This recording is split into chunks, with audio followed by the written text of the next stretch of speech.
There's certain things that happen in your life, and they happen for a reason. I believe that all things happen for a reason in life. Even the toughest times can have an explanation, but it might take many years down the road to see it in hindsight. There is a reason why God puts us through certain things, but it's just when you're in the thick of it, it's really hard to see. It's really hard to grasp, and it's really hard to understand. But sometimes God grants us out of these things sooner than later. And one example of those times, I was given the opportunity to quit drinking alcohol. See, the first time I tried quitting drinking, I did so with my spouse, and we did that for 2 straight years. We quit drinking, and it was mostly muscle and willpower. I did this to set the better example for my children, and to be healthy and to save money, and all the reasons why someone would want to be sober. Well, 2 years down the line, it was our anniversary, and we decided, hey, let's celebrate with a beer. We've been sober for 2 years. I think we've kicked this habit, and so we went out and we drank that night, and we didn't stop drinking for another couple years. We just kept drinking, and it just became another thing that was back in our life. And so we didn't quit the alcohol. It was only a temporary thing, and that's what I thought it needed to be for me. It just needed to be some sort of temporary thing to quit. Well, fast forward a few years, we entered the COVID era, and so we were stuck home quite a bit. And as you would suspect, the drinking escalated pretty quickly.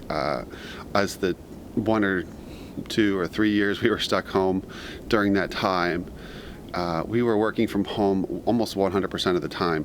And, it went from Thursday afternoon picking up a little bottle of vodka, like I'm talking about those little, we call them baby bottles, just little bottles of vodka of Tito's, on Thursday after work to get us through the next couple of days in supplement to our beer intake.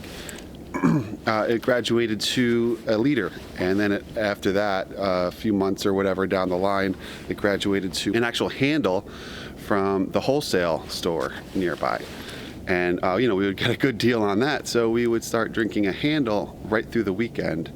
And this is where we got to, and I would drink beer every single day, of course, but it would be starting from the afternoon onward, like a normal human being might, all the way down to approximately 9 or 10 a.m. I would start drinking as the months dragged on through COVID. So I remember waking up, having my first shot around 10 a.m. and not stopping till whenever I passed out later that night. And I thought this was okay because, we were stuck home, it was COVID and everything like that. But, it turned out, to me, I knew I was setting a bad example for my children, and that was the number one thing I had to consider. It wasn't until this one night where I literally ran out of beer and just sat out in the backyard completely by myself, just staring at the bushes and trees, like drinking a handle of vodka from the bottle. And I knew at that point I had to start admitting to myself that this was more than just a social event. This was more than just something that I used to pass the time. It was a problem. Okay, so I had to face that. I started to admit to myself that this was a problem and something I really wanted to get a hold of. And it wasn't until another close family member of mine also hit rock bottom. They're more of the 100 miles an hour to the brick wall type drinker. I'm more of the steady, always got a buzz going drinker. Like, I just constantly have a steady flow of alcohol going. This person would just accelerate until they crashed. So this person crashed and hit rock bottom. I realized that I was at what I consider my rock bottom, because this is not something I really wanted to experiment with any further. And my spouse also decided they wanted to chip in and quit as well. We all realized that it was a terrible way to waste your weekends and your afternoons and your life, and it was becoming more and more shady. There was just, I hate to admit it, there's times when I went out to get more firewood for the campfire in the backyard, and I don't want to think that it was safe. I don't think it was safe. There was times when I probably shouldn't have been driving, and having children, not that they were in the car, but having children, I don't want to be in that state of mind making judgment calls for their life. I don't want to risk my life on the road or the lives of others. There's just a plethora of reasons why one would want to quit, and I just stacked them all up on the table, like in my mind, like a stack of chips, and I just cashed them in. I just said, "Listen, I'm done." Okay, so this time it was for good. 5.5 years later, I'm standing here. I have had not one sip of real alcohol, minus the Eucharist. Wine or non-alcoholic beer I will partake in once in a while. I have not had a sip of alcohol for 5.5 years, and I could tell you there's 2 reasons why I successfully was able to achieve this so far. One is the 3 of us quit at the same time, the same weekend, so there is this level of accountability, and every single time, especially in the first few months and years, I would have these lucid dreams about like swimming in beer. Like it would be like a Simpsons commercial. It'd be like I felt like Homer Simpson just floating down a water slide world type world with like beer everywhere, and I just wanted to just drink beer. I love the taste of beer, and I love the way it just was such a huge part of my life for so long. I would have lucid dreams and think that maybe I could handle my alcohol because I wasn't the worst out of all of us, and I could just get started again and just handle it this time. Well, if it wasn't for the accountability I had, I probably would have taken that step. I knew that if I started to sip on alcohol again, it would be a complete letdown to the people that quit with me. I would be changing the trajectory of my family tree, and I just couldn't do that. I just couldn't bring myself to do that. So it kept me sober. Okay, having another partner quit with me helped keep me sober. That accountability level, like anything with exercise, anything you name it, you need to have accountability to be successful. If you're a normal person, some people have extreme amounts of self-discipline, and that's great, but not everybody does. And last but not least, the reason why I quit and was successful was, God blessed this journey. That God had bigger plans for my life than to see me waste money, time, and lots of time just being drunk, just sitting around, passing out on the couch, setting this horrible example for my children who were very young at the time. And he wanted to see me do something with my life. And you know how hard it is to function successfully in life when you have a drinking habit? Most people can just have a couple drinks on a weekend and just call it a day, but not everybody can, man. They have to kind of like make it a thing, make it a big thing. And it's a huge part of my life, and it's a huge part of their lives, and I can understand why, because it makes you feel good. It really does. It numbs your senses. It makes you feel overconfident, and it's just a good feeling you get when you're buzzed. All right, and you can kind of forget about your responsibilities at the time. But the problem was, for me, I couldn't let go of my responsibilities. There's nobody to hand them off to, so they were becoming in jeopardy. But I understand where people are coming from when they say they have an addiction, when they say they can't stop drinking or any kind of substance. I could see where they're coming from. because, physically you get addicted. You can get physically addicted to alcohol. I mean, you get the feeling you just want to get a buzz going, all right? And there's a lot of social and psychological addiction too associated with these substances. And you're around a bunch of friends. You want to have a good time. There's only one way to ramp it up, and that's to just get lit, get a buzz going, and you don't know any other way to enjoy your life.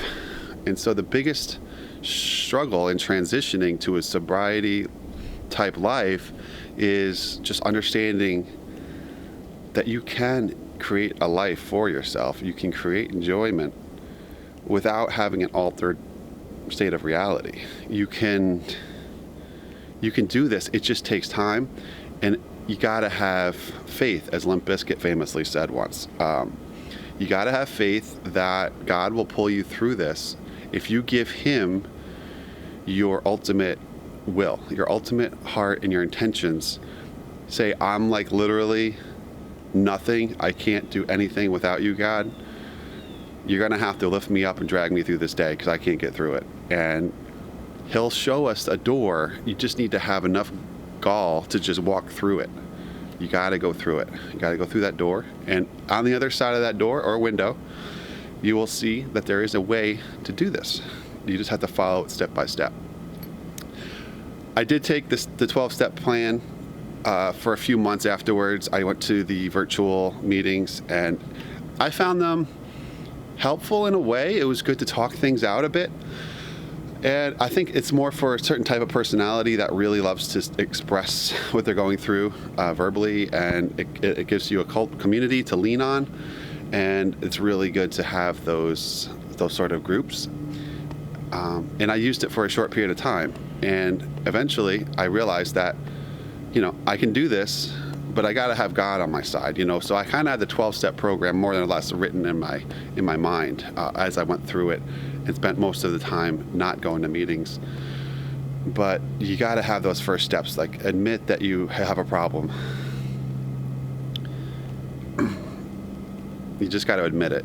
If you don't admit it, that's like the first step. You can't get past that. You have to admit you have a problem. And then I think the second step is just you're helplessly relying on God. You have to just rely on His grace. So all the other steps after that are very important as well, but those are the first two struggle hurdles to get over. And there's like make amends with the people in your life, and those are like some later steps. And yes, those things are going to have to happen, because once you're sober, you're going to have to face the music with some of the decisions you've made and the people you've hurt. And when you're laying there in bed sober, you're going to have to just realize that these relationships are important to you, and you're going to have to make amends with those people. That being said, how has my life been since I've been sober? So I have successfully purchased a house in a nice neighborhood with my family. I've grown this YouTube channel to where it is. Well, this is my secondary YouTube channel. I have a main YouTube channel that's grown from nothing to where it is now. I've advanced my career where I work full time, and I'm in a good position over there. And I've taken up so many hobbies. Photography is one, and I've saved a ton of money. I entered my statistics in the Sober Time app, which is an app you can get on your iPhone or Android. It's called Sober Time, and you enter in the day you got sober, and it calculates for you how long you've been sober for. And if you enter in how much a day have you spent on alcohol on average, it'll calculate your savings. So I conservatively entered $10 a day. I mean, that's literally like 2-3 beers. That's so conservative. I probably spent more like 20 to 50, who knows. But if I entered $10 a day, I've been sober for 5.5 years, I would have saved $20,000 with just $10 a day not being spent on beer. Okay, so $20,000, that's a down payment on a house. Well, I don't know about now, but back in 2021 when I was buying this house, that's a down payment on a house. And that's a whole lot of money that can be spent on hobbies or your family, So $20,000 is nothing to sneeze at for most people. And I've grown in my faith so much. You know how hard it is to grow emotionally and spiritually while you're tanked all the time? Like, it's not easy to do. It's not even possible, I don't think. So I'm able to let my soul and spirit be guided by God more, and just think clearly about my surroundings and the people in my life, and pray for them and grow in those relationships. And it's the most important thing ever, because looking back on it, like, what was I doing? I mean, yeah, it's fun to have a few beers sitting around the campfire, but man, like, what are you actually doing, celebrating all the time? Like, what are you celebrating? Like, you gotta get your life moving. There's things to do, and there's a reason why we're tasked with these things in our life, is because they're going to bring fruits about. So, you may have these daunting amounts of responsibilities that you're just trying to avoid, but when you tackle them, you roll up your sleeves, put your nose to the grindstone, get these responsibilities done,